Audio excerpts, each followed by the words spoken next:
Welcome back. Welcome back. So, in today's abbreviated live stream, this is the I'm streaming until I have to go pick up my son live stream. He had his he's in band, and so he had to play. Oh shoot, he's in band, and so he had to play tonight, and so basically streaming until he gives me the call, and I got to go get him. So this episode may be slightly abridged. So just putting that little bug in your ear. You're gonna see one of the things is in my day job I do marketing, and I teach people marketing, and I'm also teaching people how to record themselves and stuff like that. And so you're going to see a link to join one of my communities to learn marketing from me and another marketer who's also named Brian, and we'll teach you the ins and outs of marketing your business. And so that's the link you're seeing right now. I got a lot of stuff going on, guys. Your boy is busy. And so, really, a lot of it is I have to lock in on some specific things and let some stuff go. And that is one of the challenges of basically being your own business. When you're your own business, you determine your hours, and um, oftentimes you put yourself in a position where you're constantly working and you never get a chance, never get a day off. And for somebody with my temperament, that isn't always a good thing. And so that kind of jumps into really my first topic. And like I said, I'm on here until I have to go pick my kid up. So, first topic, and before we get started, thank you. Welcome back. Um, the first topic is John Henryism. And for those that don't know, John Henry was the steel driving man. He was a kind of a folk hero, a black folk hero. And the entire concept is John Henry's steel driving man. Nobody could work as hard as he did. And ostensibly in the story, John Henry, his heroic act, his last act on this earth was working himself to death.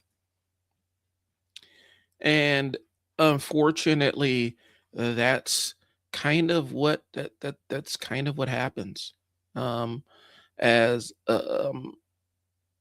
as a black male, black woman in this country, specifically. And there's a very specific narrow tract I'm talking about. Um, there is the first generation that got hit with the black excellence thing, and these are kids that are my age who grew up, um, their parents were in the civil rights era, and they were the first ones to integrate. So some of them were directly in the civil rights era, some of them were a little bit younger. Um, and the unfortunate side of it is the thing we got hit with, and a lot of black kids that are my age, a lot of black folks that are my age, has heard this a bajillion times. You have to work twice as hard to get half as far. And that became kind of a rallying cry for a lot of us. That became a motivating factor. It's why I felt like I had to outperform everybody in college. It's why I had to outperform everybody in high school. It's why I felt like I had to outperform everybody at my job. I had to go above and beyond.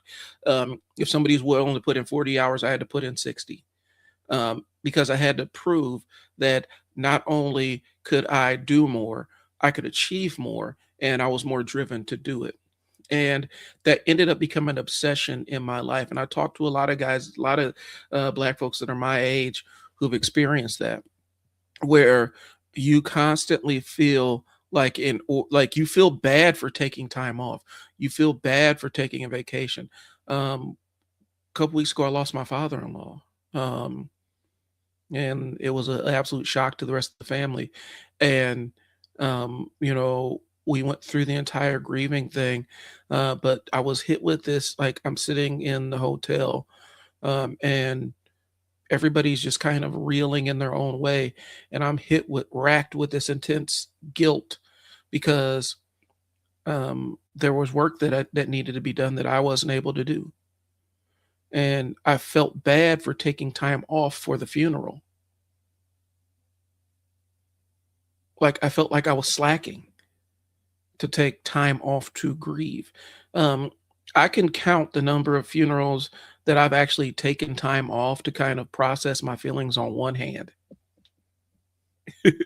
Um, I've dealt with losses of people I've cared about and I've grown up with, and went to work that same day because I could not allow myself the opportunity. Hey, how's it going? Thanks for tuning in. Um, I could not get grant myself um, the ability to take time off to grieve. And I felt like I had something to prove to myself. I had to prove constantly that I deserved to be in the seat that I was in, even when I was the best qualified person. I always felt like there was this drumbeat of you have to go above and beyond and execute in ways that other people ain't executing on. And like I said, I'm sitting at the hotel after the funeral, feeling guilty because I'm not working. Crazy. That's crazy. What's up, y'all? Thanks for tuning in. Um, yeah, what's up? How y'all doing? But yeah, I actually felt guilty for grieving the loss of somebody that I known and was family. I felt bad, like a friend I grew up with from the time we were like 4 years old, um, was killed by the cops, and I was rocked, saw it on the news, absolutely devastated, and I had about maybe 45 minutes to try to compose myself to go in and put in a double shift. And I got there and I kind of told my supervisor at the time, what I was going through, what I was experiencing, and my supervisor's reaction was, "Oh yeah, man, I saw all the news. Terrible thing. I'm really glad his dad didn't blame the cops though." And that was the end all be all of, hey, yeah, I just lost somebody I've grown up with since I was 3 years old. And so that's how I've always processed grief. And it's not a positive thing. It's a negative thing. It's not a great thing. But a lot of folks my generation, that's how we were taught. You go out there, you suck it up. I've gone to work on a severely broken ankle, when it put in two double shifts on a broken ankle. Um, like I said, I've lost people, friends, family, people that are really, really close to me, and I go in and put in work. The only time I ever really took time off from work was after my mom's funeral. And even then, near the end of my 2 weeks, I started feeling really, really intensely guilty. And I was a program director. I had multiple staff reporting directly to me. And all that stuff was handled. I had done a lot of stuff. I set all the systems in place so that if I needed to be out, they could step in and take over. And I still felt supremely guilty. Felt like I let everybody down by taking that time off for my mom's funeral. It's crazy work. And so the idea about John Henryism is the idea that we are qualified or validated by the work that we do. And it's not a positive trait, and I think it kind of predates the entire hustle culture thing. It definitely predates um, work life balance. Like work life balance, what what? And so here's what it run it down. I measure the quality of my day by what I produce, which ties to um, my stability, which ties my sense of stability to being productive. I was born in 1979 and raised by people who were shaped by the segregation and civil rights era. My mom worked like she was in her hospital bed working on things. She was a nurse practitioner. She's an epidemiologist. She did research. She had a support group that she was running for Black women with breast cancer. Up until her dying breath, she was working. That's where this comes from, y'all. And I don't know if there's a clean answer to this, y'all. I don't know if there's a clean solution to this, aside from the fact that we have to recontextualize how we perceive work. Okay. And so By the time I grew up, legal segregation ended, but distrust of institutions remained. It was implanted in me. If you don't go out here and if you're not better than the best, you can punch your ticket. They're going to get rid of you. Then white folks are going to push you out. Um, and I'm dealing with that. The gifted kid syndrome, dealing with, uh, at the time it was untreated ADHD. At the time, I didn't even know I had it. My mom knew I had ADHD, but she never really she didn't hit me until I actually went to the doctor and basically said, "Am I crazy? Am I going insane?" And so, um, and the message I was inherited that over performance kind of reduced my vulnerability to changes in the workforce, which we know is bullshit, bro. Like we know that is complete bullshit. We know that if just because you are the best at your job doesn't mean that they won't replace you with two people. That's real as hell. They will absolutely replace you with two people just because you are the best at what you do doesn't mean that you're irreplaceable. Nobody's irreplaceable in this culture of work. But it was tied to that intrinsically. The entire work twice as hard to get half as far. I outperformed when I was a junior in high school. I treated filling out scholarship applications like another job on top of a job that I had. Okay. And so and it was expected. You know, I looked around and saw people slacking and not doing what they're supposed to do and stuff like that. And so I said, not only am I gonna exceed at what you're doing, I'm gonna go above and beyond. Okay. And so one of the things that's super maladaptive, and this is something I know is not a great thing, is when grief enters my life and destabilizes me, I compensate by leaning harder into my work. I increase the amount of work on my plate instead of slowing down the process. And that's how I deal with grief. That is something that I'm trying to get my kids out of. I don't want them to experience that. And so John Henryism describes inherited urgency, and it's kind of passed down from generation to generation to generation that we can never take a day off. We can't afford to pause. Even when we take a vacation, we got to be back up in that bitch ready to rock and roll without missing a beat. Okay. And so I'm saying all that to say this. I don't have an explanation for this. I don't have an answer for this. I know that it's not something great about me. Um, and I'm struggling with that every single day because I still haven't taken any real time to pause and reflect on my loss. I've just worked straight through it. Not a great thing, not a great set of skills to have. But like I said, I do think it's a generational thing. I think as we get further and further away from that generation of segregation and stuff like that, as we start getting further and further away, that work twice as hard to get half as far thing ends up becoming more hollow. Um, because at the end of the day, it's work just as hard to get half as far in some cases. And that's something that we need to address in society as an issue, as opposed to thinking that we're going to outwork it or outperform it. Because, like I said, I've known plenty of black men and black women my age that have worked themselves into early graves, chasing these brass rings, and trying to prove that they belong in the seats that they've earned through their blood, sweat, and tears. Okay. I've actually been told I've actually missed out in job interviews because somebody said you're overqualified for this position. And because of that, we can't hire you. It was so weird.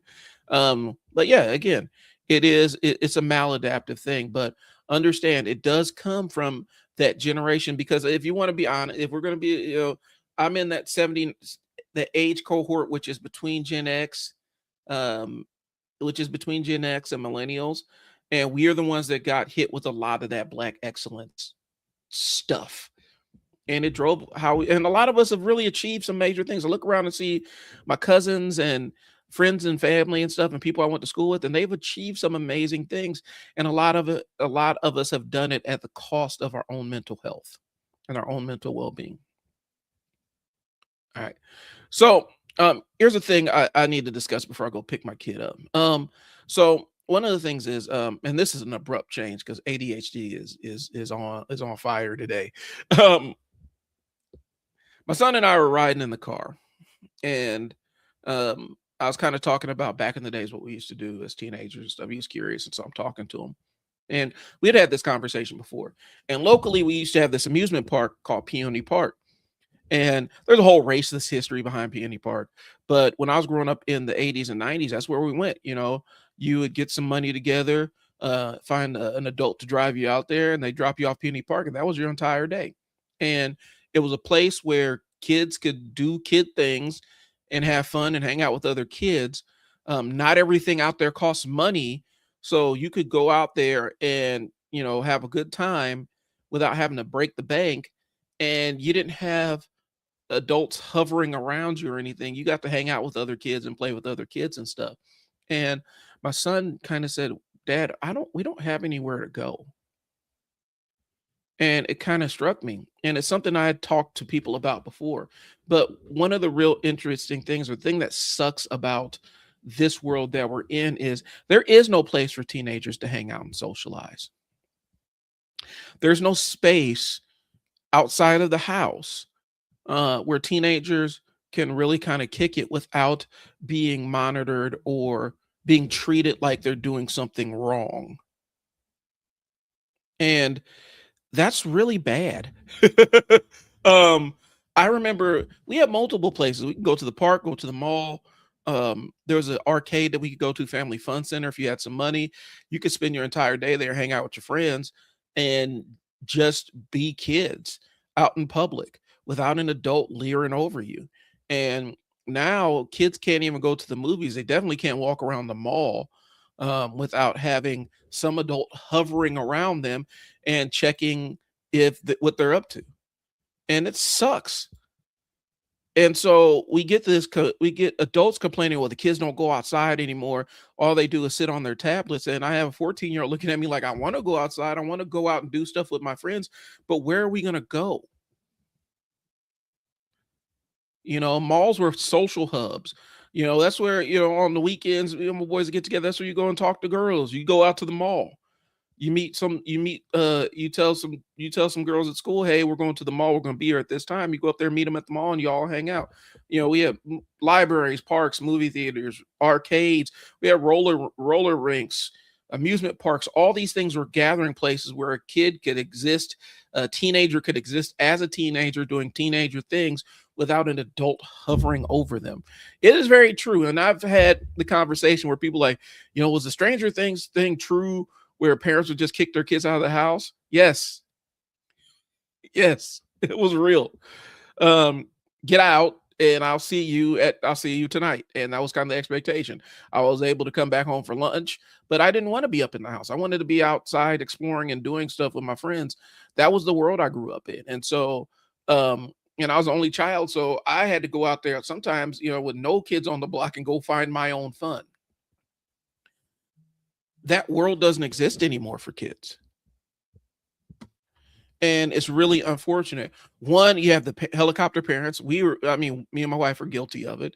But then also you have places that used to be kid friendly are outright hostile to children. They don't want kids there by themselves. And the other side is, yeah, sometimes kids get together and tear shit up.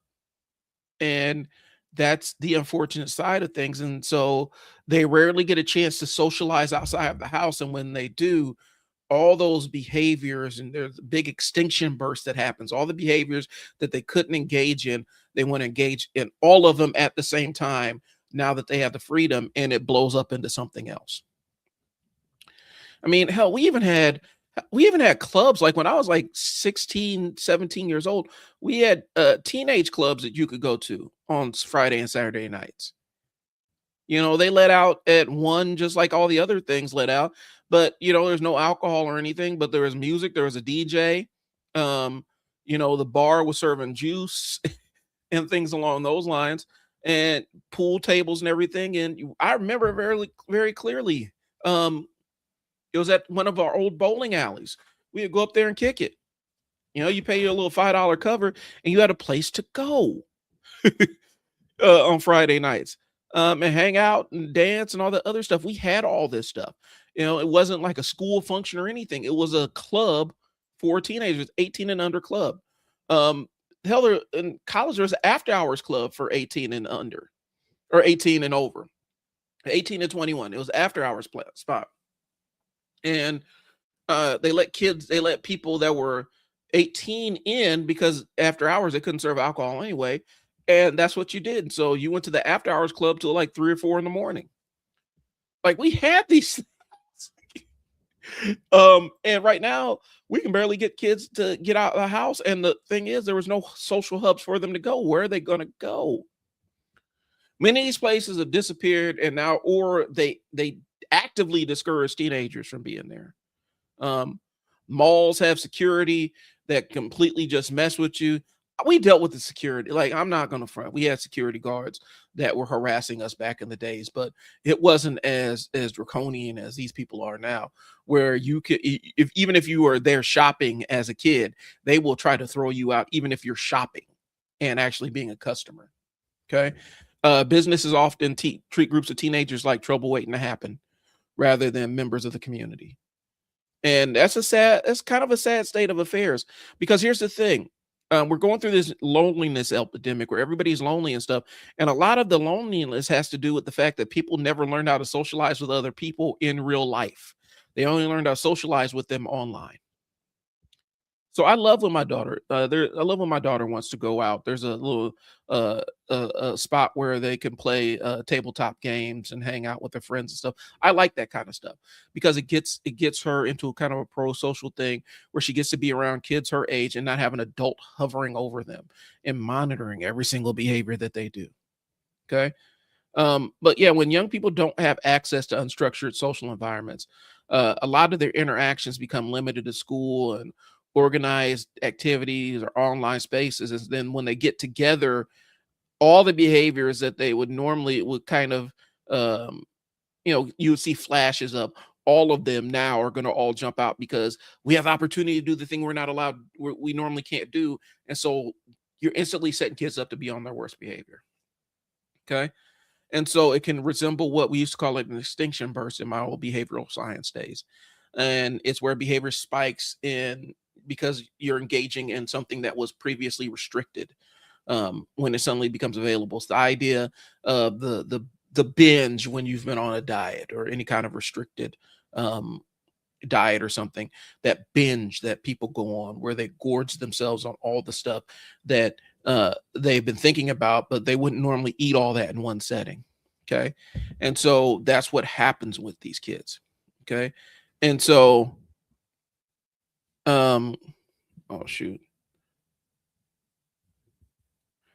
All right. So I got about 10 more minutes before I got to go run and grab my kid. So anyway, I'm saying all that to say this. We need places for these teenagers to hang out with one another and be cool with each other and have fun, because that's the thing that's missing. Um, these kids aren't allowed to engage with each other in that manner. And then all of a sudden, now they're not allowed to. Now, when they do get together, um, it's chaos and anarchy, because they've been denied that opportunity the entire time. Okay. People, as human beings, we socialize, we develop social skills through repeated interactions with peers in real world environments. That's how you get socialized. Okay. You have to interact with other people. That's how you learn to hang out with other people. Okay. If we want young people to behave in public spaces, those public spaces have to exist. I can always tell the parents that I could always tell the parents that they never took their kids out to any restaurants or anything to teach them the social skills. So when the kid finally gets at a place, the toddler acts like a maniac, because the parents never socialize them to understand what behaviors to show in public and how to get attention in public and stuff like that. And then people are mad at the parents and mad at the kid, and it's like, well, yeah, it's kind of the parents' fault, because they didn't teach this kid how to act and how to sit in a restaurant, how to be in a public place when they were a baby. We used to take our kids out in places where it was acceptable for a baby to be, but it was important to socialize them. So they would sit in the high chair at the restaurant in the middle of the day. If they started crying or making a fuss, we'd take them out of the environment so we're not distracting anybody until they calm down and then return to our seat. But um, we actually let our kids experience life in public, and didn't it wasn't an act of unleashing them so they can act like an absolute maniac once they hit the ground. That's not how that works. Okay. Um, I got a lot of other things I wanted to talk about tonight, but I do have to kind of cut this episode short so I can go pick up my kid. What I think I will do is I'm gonna put a pin in this episode, and I'm going to try to return to it tomorrow night because I have a lot of thoughts regarding domestic policy and foreign affairs and our invasion of Iran, and how we are dealing with this weird online thing where, specifically on Twitter. I mean, Twitter is Twitter, and people get on Twitter and do Twitter things.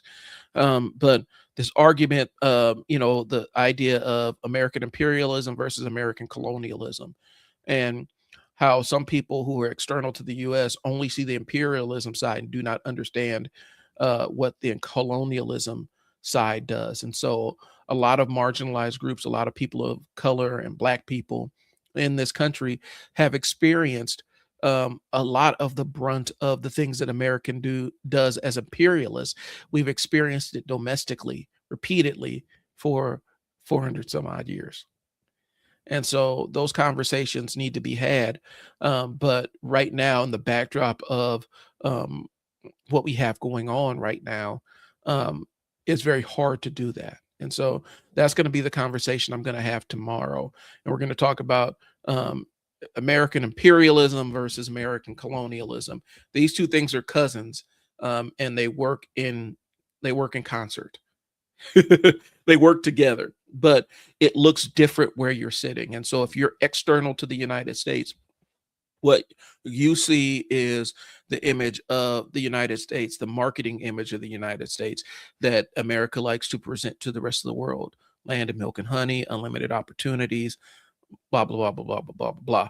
And um, we know that that's marketing internally, especially if you are part of the colonial project, which means Black and Indigenous people.